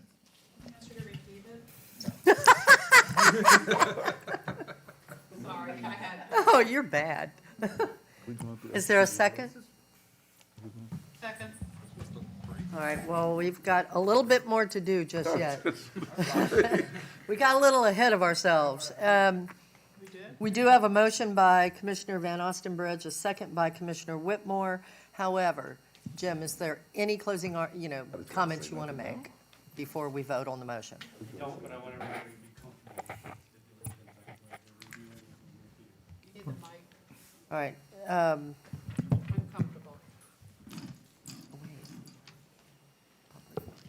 No specific comments, but if Mr. Satcher needs any clarification on any of those questions for setback, I'd love to answer those at this time. All right, Commissioner Servia, you're on the board first, ma'am. Any Okay. questions for staff? No, I didn't know we were at questions for staff. Is that the part? Just ask Jim to, yes. Okay, I just have some comments I'd like to make, not questions. Is that going to be before or after the motion is voted on, ma'am? No, always before, and Okay. I like, All right, I like Commissioner to. Satcher. Go ahead. I want to make a motion. Whoa, we already have a motion. I'm going to amend the motion to approve what was read, except for the side yard setbacks, specific approval. In other words, taking those to 16 feet. Is there a second to that? All right, Commissioner Satcher, I'm sorry, but your motion fails. So, are there any questions for Jim regarding any issues? Commissioner Satcher? Okay. All right. To Jim. Okay, go ahead. Jim, you heard the motion that was just said. Is it not true that we have decreased the setbacks to this all over this entire county? I know you haven't been here, but maybe for 5 or 10 years now, 5 years at least, 6 years? Because the market has called for it? It's correct. And the notice to buyer states that there shall be the separation from any other equipment between buildings to make sure that there's proper flowage for the drainage. Yeah, I think between the if there was buildings. air conditioners or something, it would be 10 feet Pool between the two. pumps, generators, whatever they may be. And I think in my city, that's the side yards too, but we have smaller lots. And with the approval of the building permit site plans, they're articulated so they're not next to each other and they're confined into, say, a 3-foot constraint. I think we started doing this actually when Commissioner DeSabatino was in office, and we started seeing about that time frame, whenever that was, because I remember us all going back and forth about it. Stormwater and Public Works actually has a design for it, and I think it's included in your staff report. All right, thank you. Applicant, any rebuttal before we vote on the motion, sir? Yes, ma'am, just briefly, thank you, Ed Vogler, I've been sworn. You know, when it looks like you might have a favorable response, you probably should shut up. Yeah. However, you also, however, you also know that we don't get to talk to you. I don't get to talk to you about projects, and I think that this matter illustrates a couple of things that are important. It is clear that Parish is changing, and it is clear that it affects the agricultural community. There's zero doubt about that. But what this illustrates is some of the things that I talk a lot to about policy questions. It's the juxtaposition between the landowner who is selling and the developer, right? The developer is buying widgets that you allow. When you place extraordinary burdens or unusual burdens or something out of the ordinary, it hurts the landowners. And that's why the woman came here and told you her story. They didn't really want to sell, but the family needs to. And the market has moved towards them. And that's a good thing. And it does have impacts. And that's why we have a zoning code to manage those impacts. There's one other thing I just wanted to say just briefly while I have a chance is the parking enforcement question and the width of travel lanes and so forth. I think you're going to see more of this. Complete streets, different size travel lanes and expectations. The parking questions are very real, but our parking enforcement starts with our sales program. When people come into a model center at Neal, they're told about all of the requirements of the community. Starts with sales contract disclosures, starts with the declaration of homeowners' commitments. And in most of our communities, we have a community development district with a separate board, and they'll adopt rules for enforcement, and they really do enforce them. But it's not where the homeowner doesn't know, and they're surprised. They know from the get-go. And when we come along and have to enforce against them, it's pretty rare. And so, all in all, I just wanted to thank you for really good questions today and an opportunity to make these few comments, and hope that you'll support this. Thank you. All right, we're going into deliberations and decisions, commissioners. I have two on the board. Commissioner Servio. Yes, thank you very much. And I just also wanted to make a few comments. And as we all know, we were at the workshop out at the church at Verna Bethany in 64 this week to talk about how do we preserve our rural lands and should we move the line that allows development farther east. And that was an emotional time. There were a lot of people that came out with a lot of comments. And I'm sorry, Madam Chairman, did you need to speak? Or, I'm sorry. I don't have anything to say. Okay. Just continue, please. Okay, thank you. And so, you know, I hear them, and part of protecting the rural and agricultural lands is developing where it's appropriate and anticipated and planned for development, and where the infrastructure is, and where we're making investments in infrastructure. I mean, that's what good planning is, and that's what this site represents to me. We have some major roadways in this area, some major improvements, and lots of development happening. And what I'm so pleased about is that the Parish Civic Association is taking such a proactive role in how Parish is going to develop.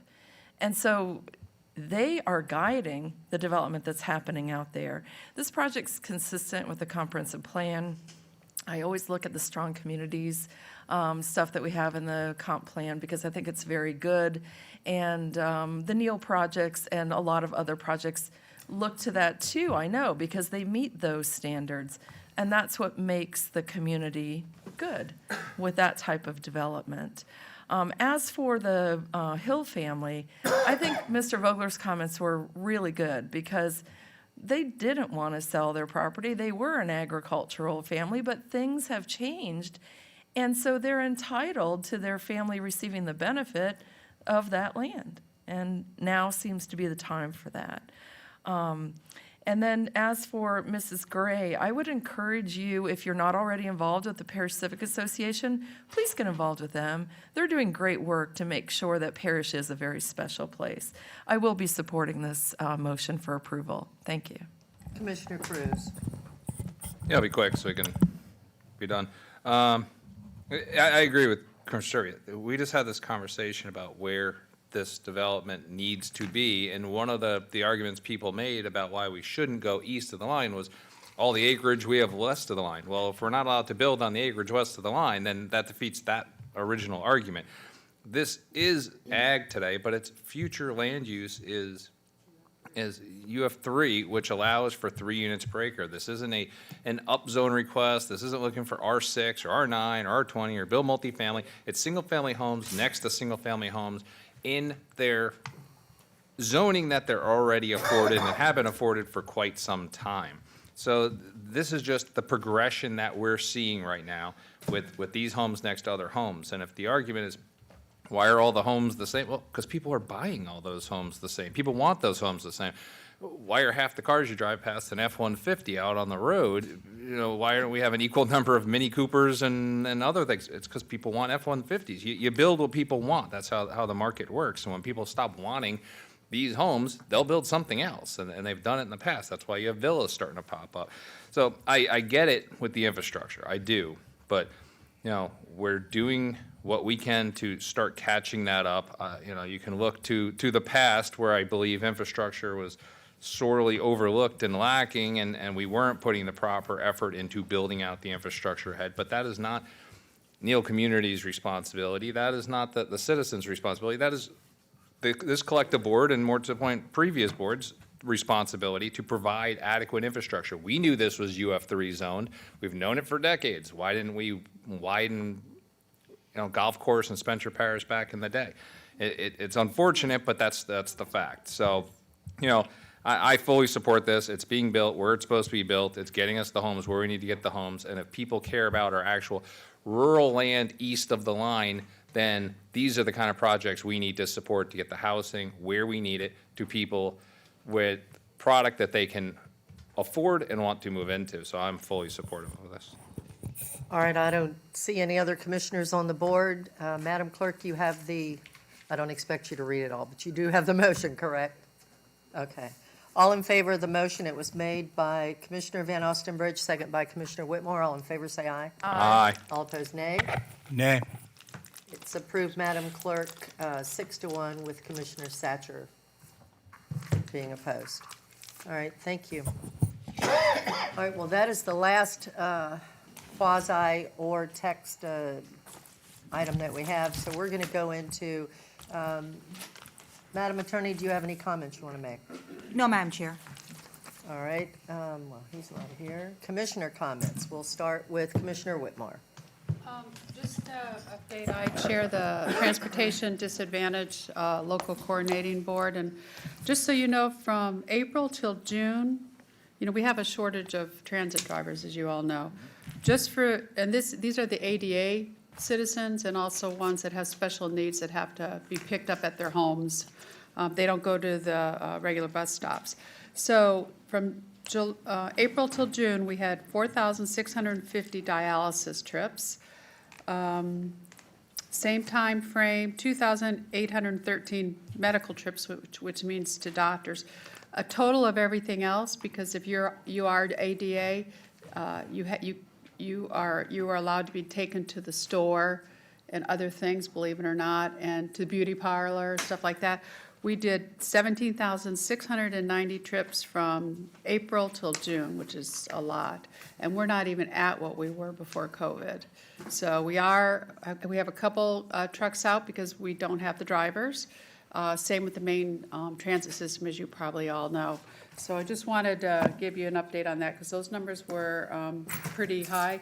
A good report was on time, 97% of the time, which is very good, because it's very, very good. So anyway, I just wanted to tell you, that's all. Commissioner Van Ostenbridge. Thank you, Madam Chair. If I may, I would probably like to dialogue with Commissioner Satcher a little bit during my comments, if that's Please. okay. I was going to do the same. So, last night, the Supreme Court ruled in favor of backing the Texas heartbeat abortion bill. And I just wanted to sort of dialogue with you on what the county attorney brought up the last time we discussed it here, was the prospect of this board sending a letter to Ashley Moody, our Attorney General, essentially stating, you know, what the board is wanting to achieve and asking her for some sort of guidance on how she felt best to achieve it. Where are we on that? I don't want to do votes during commissioner comments on this, but could we, have you talked to our county attorney on it? Are you in the process of formulating that letter? And can we get it on a future agenda so that we can vote on that letter and start sort of, you know, systematically moving forward with our plan here, with your initiative? Thank you, Commissioner. Yeah, what a great day for America, and what a great day for every unborn baby who can't speak up for themselves and say, I really want to be born, I really want a chance at this life. And so it takes, people willing to take some heat standing up for them.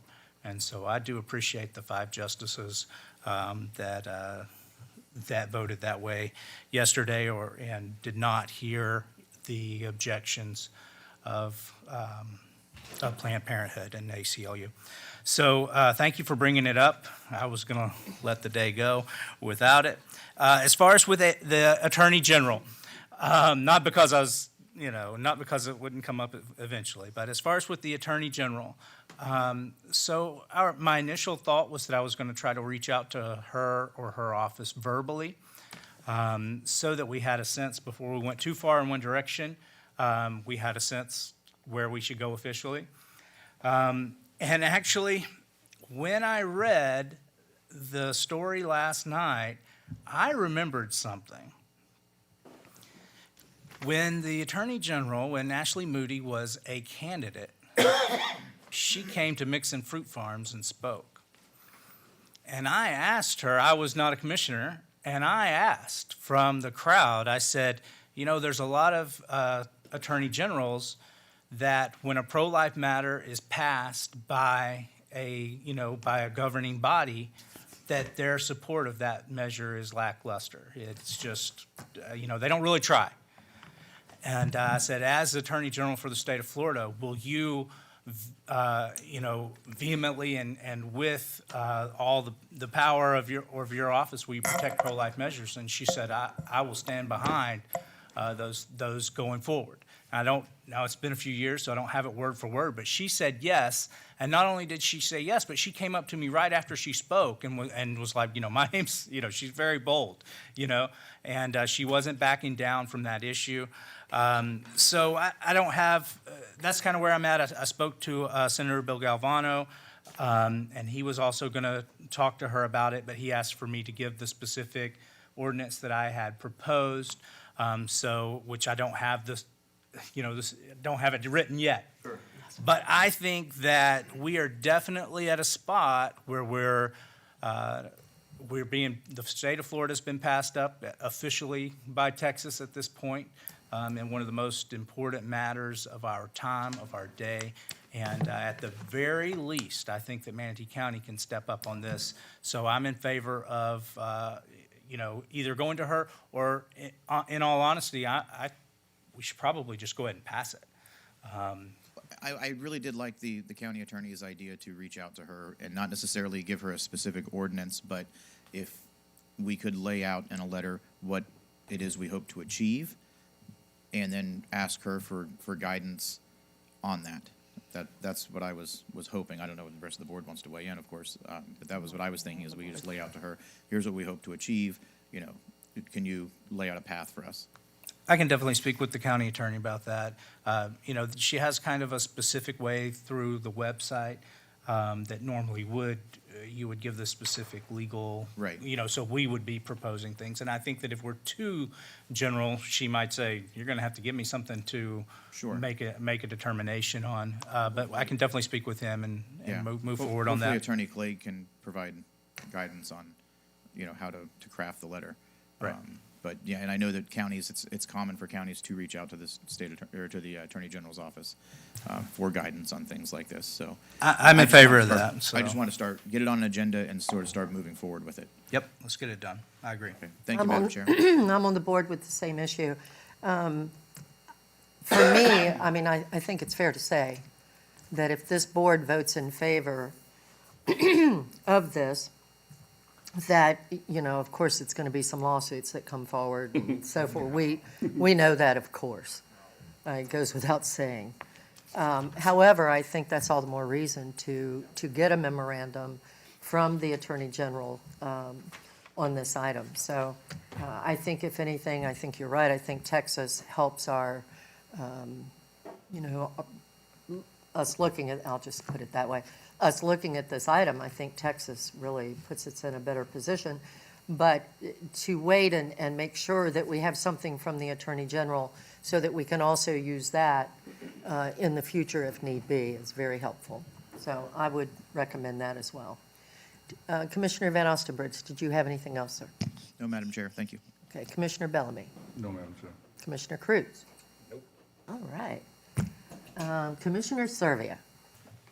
Are you skipping Commissioner Thatcher? Or I'm going to you. Okay, Commissioner yes, ma'am. Servia. Thank you. Thank you. Thank you.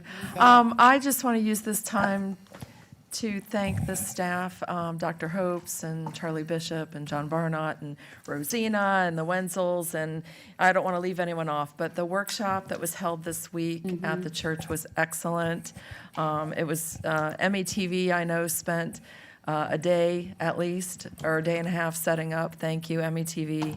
I'd like to see us do more of that, go into the communities and hear from the citizens. So just thank you to the staff. Did you want to comment on her statement? I know, but I want to make a comment.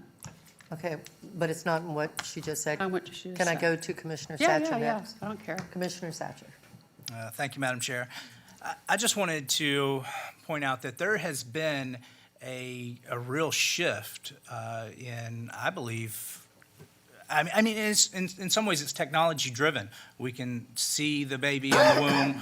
We know the blood type. We know if it's, you can do a blood test to know if it's male or female. The DNA is set up. The unique fingerprint of that baby is set up. And so all things when in the 70s, when someone showed you when they showed you a sonogram in the 70s and you just had to take their word for it because it looks like a blob, and we are way well beyond that. But the fact is, though, that we are not, I think that any guarantee or thought that we are definitely entering into some sort of legal jeopardy is premature. I don't think that's true. So I hope everyone's listening to what I'm saying. Right now, pro-abortion groups are not necessarily bringing cases in Florida because they are not confident at all of their ability to win at the Florida Supreme Court. And so they are hoping that old rulings from old courts from the 80s hang on, and they don't want to challenge and have this new Florida Supreme Court, I'm talking, come down and say, yeah, that's old news. And then, of course, we already know that there's been a major change for the United States Supreme Court. And that comes down to how many justices that that President Trump appointed, and he stuck through thick and thin as they got attacked, and their character was assassinated. They were treated horribly, and these are people who their entire legal and professional and personal career had been exemplary, but they were still attacked. And so I don't know about any of you, but the attacks have come my way. But You know, it's time to, is this worth it or not? So anyway, I just want to say that this is not some sort of walk in the plank legal jeopardy. This is a strong case with a strong court, with people on an issue that somebody needs to stand up and say, it's time we move on. You know, Plessy versus Ferguson was the law of the land at one point, and it's ridiculous that it needed to be changed and overruled, and that's where we're at today on this issue. Thank you. Yeah, I'm going to make a comment on what Commissioner Satcher said. I know that everything you said, Commissioner, is facts.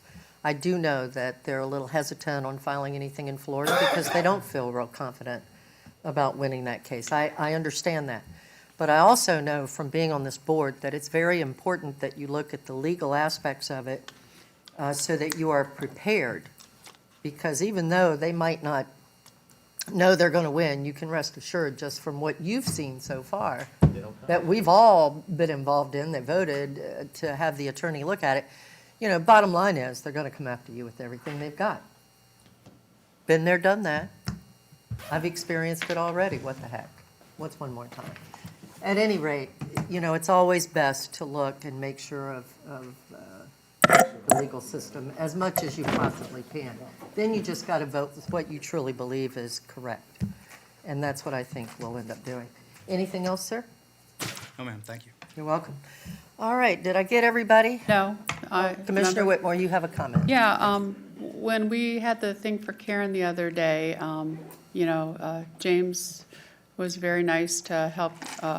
We got together and we did, letting you guys know what I was going to talk about if it's on our legislative platform. And also, I want to be clear, guys. In 2006, I ran for office. I am pro-choice. I always have been. And every one of you know that except George, because I've never told George. Every one of you up here know it. And I've told you throughout the years. So, you know, that's how I feel. Does anybody like what happens? No. But I still feel that women have a right to do what they need to or make their own decisions, just like guys do. So anyway, for anybody, if they're waiting for me to say something, I've been on record. I had Christian Coalition put flyers at every church when I ran against 3 other people, and I came way out ahead. So do I put my beliefs at this dais? No. Have I voted to fund organizations that help women decide not to have abortions? Yes. I've even contributed to CareNet when they've had their balls and their fundraisers. This is my personal choice. My personal choice does not interfere with what I do up here in the dais. I represent everybody. I represent the guy over there that's homeless that craps in his pants and doesn't have anywhere to go.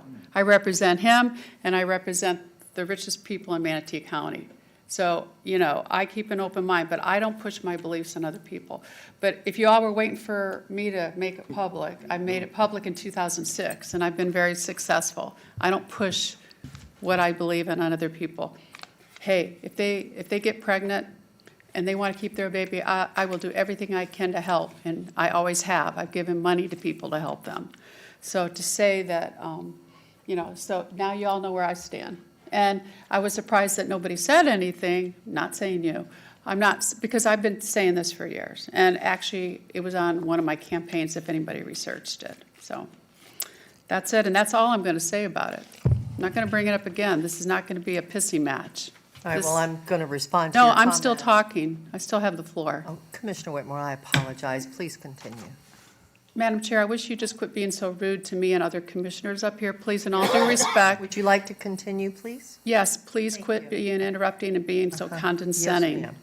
So, anyway, anybody have any questions, feel free to talk to me personally. Well, I guess not, because we may vote on it now.